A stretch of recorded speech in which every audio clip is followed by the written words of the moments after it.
last Concordia. I want to commend everyone who worked diligently to find solutions to the recent problems facing the North and the All-Ireland political institutions. And Peter Robinson and Martin McGuinness, the leader of Fianna Fáil, may have missed that we have a Deputy First Minister whose name is Martin McGuinness.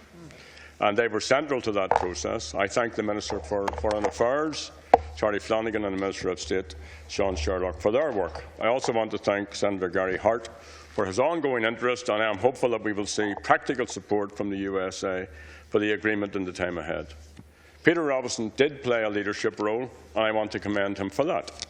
He had a particular imperative, personal as well as political, to do a deal at this time, but that should not take away from the significance of what has been achieved. Sinn Féin certainly wanted a more comprehensive agreement, and we did our best to get that, but others were not prepared to deal with all the issues at this time. And for that reason alone, there's a need for a consistent and ongoing focus on the necessary processes of change, especially by the government. And as I have said many times, the Taoiseach needs to have a more proactive engagement, interaction with the British Prime Minister, and the government needs a clear and consistent strategic plan. Sinn Féin, for our part, will continue to work with the DUP, with Peter Robinson's successor, with all the other parties, and with the two governments and other parties in this Dáil to deliver on the latest agreement and the full implementation of the Good Friday and other agreements. Now, there was some criticism here yesterday of the agreement, particularly by the Socialist Party on one hand and Fianna Fáil on the other, and it was echoed today by the Taoiseach. And the Taoiseach's remarks were incoherent, barely comprehensible, and have no credibility whatsoever. The Socialist Party, at least, are consistent. The Socialist Party is against the Good Friday Agreement and all the other agreements, though I note it is not against partition. Fianna Fáil, for its part, called for the suspension of the institutions, and there's clearly no sense at all to that proposition. The Fianna Fáil leader also spent some time yesterday defending the SDLP and the UUP. Now, for the record, the UUP, for electoral reasons, have left the executive, and that's their right. For the record also, the SDLP and the UUP voted against the agreement, and that is also their right, as it's Fianna Fáil's, if that is their position. It's hard to know exactly what their position is. I want to take this opportunity to extend best wishes to Alistair MacDonald, the former leader of the SDLP, and his successor, Colm Eastwood. But let us be clear. Without last week's agreement, the door would have been open for a return to British direct rule and the full weight of a Tory assault on the welfare state.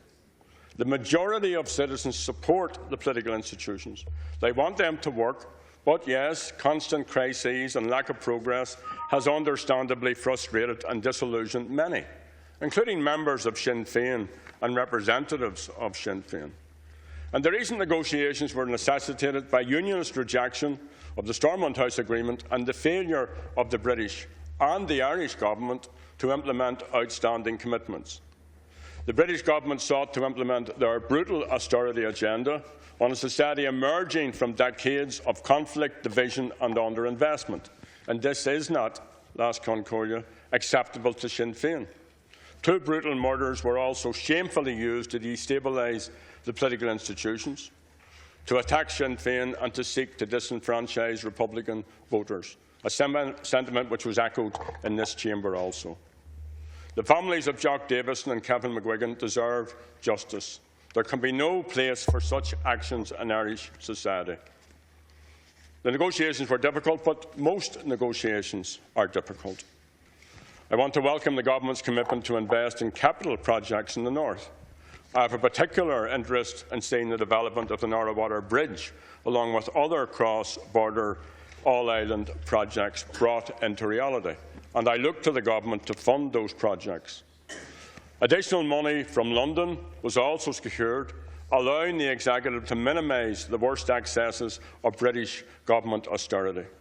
This includes €834 million over the next 4 years to support working families and citizens in need. An extra $877 million of additional funding has also been secured to support the unique needs of a society emerging from conflict and division, and an economy which faces a legacy of underinvestment and partition. However, the Tories plan more cuts to public services. George Osborne is expected to unveil some of these in his spending review today. I note that he has scrapped his proposal to cut working tax credits, and that is an important development, but have no doubt that he and his government remain wedded to austerity, just as this government does, just as the Labour Party and its sister party, Fine Gael, do. And these policies in this state have seen a rise in inequality and poverty. It has resulted in the current A&E crisis in a rise in homelessness to unprecedented levels on your watch. Vote Labour and you get Fine Gael. Sinn Féin rejects the notion that cutting welfare and public services, I'll repeat that last one, Cordia. Please go to order, please. Deputy Adams. Sinn Féin rejects the notion that cutting welfare and public services is good for the economy. Whether in the North or in this state, we stand for investment, fairness and equality and proper public services on all parts of this island. Now, the Executive does not have the necessary resources to meet the full scale of Tory cuts, so the campaign against Tory cuts must continue. But unionists should be mindful that austerity is now the price of the union. Unionists, lower middle income families from that broad constituency will bear the brunt of Tory policies alongside their neighbours. Sinn Féin believes that the continued operation of the political institutions, that is, institutions which actually deliver, is the best way to promote the peace, to build an anti-austerity campaign, to maintain control over public services, to grow the economy and support those most in need. Now, some, as we've heard, disagree with this approach. So I would ask them, do they really want to let the Tories impose water charges, as the government here did, increase student fees, as the government here did, impose prescription charges, as the government here did, and impose privatisation, slash public services, as the government here did, and then free travel for pensioners? And that would be the likely consequences, despite all of the other scenarios which may emerge. That would be the most likely social and economic consequences if the talks had failed, or if the advice of the Fianna Fáil leader had been taken and if the institutions had been suspended. So it's time for the Fianna Fáil leader in particular, and others in leadership here, to get over their obsession with Sinn Féin. It's time to stop being jealous of our achievements. It's time to deal fairly and constructively with all these issues. Of course, this can be done in a robust and a forthright way. But let's be clear, these are not solely Sinn Féin issues. All of us have a duty and a responsibility to encourage progress, to encourage harmony and equality. For our part, Sinn Féin will not hand over the political institutions and the hard-won agreements to the Tories. We will continue to campaign north and south against austerity and to support the most vulnerable in society. We will campaign for the return of powers to grow the economy and to end the union. Tragically, as others have noted, the intransigence of the British government in defending its state apparatus by denying victims access to truth means conflict legacy issues have not been resolved. And I know personally that many victims' groups are deeply disappointed with that outcome. Many of them have been campaigning for decades. Some, like the Ballymurphy families and the Finucane family, victims of the Dublin Monaghan bombings, for as long as 30 or 40 years.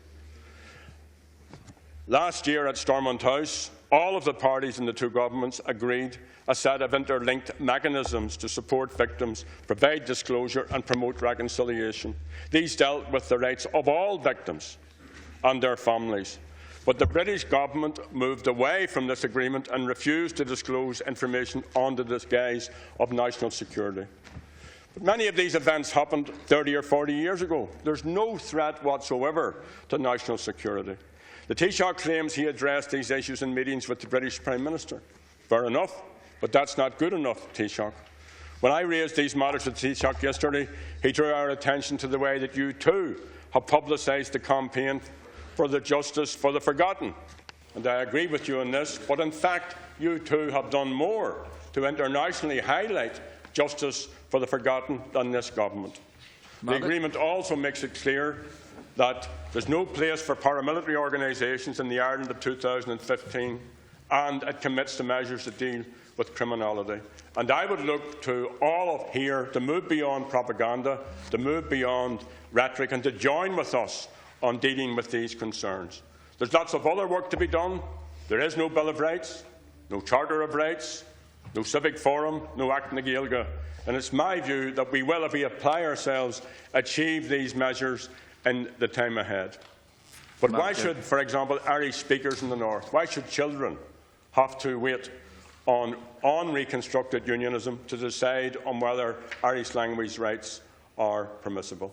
I'll end on this note. I want to call again for a regular, perhaps a monthly debate on the North, to get the government's proposals, to have discussions and debates about all of our obligations and commitments. And it's only by doing that, especially as we approach the centenary of 1916, all the parties here have a commitment in their policy documents to a united Ireland.